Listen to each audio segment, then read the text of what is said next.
எங்கள் சீமானனை கூட அப்படி தான், ஒரு ஒரு ஒரு பெரிய கிழவன் தான். ரொம்ப நீங்கள் ஆனால் நீங்கள் வந்து பெண்ணாக பிறந்தாலும் நீங்கள் அழகாக தானே இருந்திருப்பீங்க. அப்புறம் வந்து அவன் வந்து உங்கள் அழகை பார்க்காட்டாலும் நீங்கள் பேச்சு வன்மை இருக்குல்ல, அதில் அவன் மயங்கி ஒரு 20 பேர் பின்னாடியே தான் வந்திருப்பாங்க சீமானா. ஸோ அதனால் நீங்கள் நெகட்டிவாக ஃபீல் பண்ணாதீங்க ஆக்சுவலாக. ஸோ இந்த இந்த இந்த மேடை ரொம்ப அழகாக இருக்குது. அதுக்கு வந்து அஜயன் பாலாவை நான் ரொம்ப பாராட்டுறேன். இந்த மேடை வந்து எப்படின்னா ரொம்ப நேசிக்கக்கூடிய மேடை, மனிதர்களை நேசிக்கக்கூடிய ஒரு மேடை.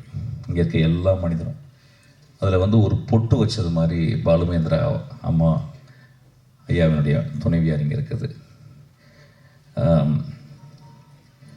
அவங்க வந்தது என்னமோ ஒரு ஒரு விழாவில் வந்து ஒரு பூ வச்சது மாதிரி இருக்குது.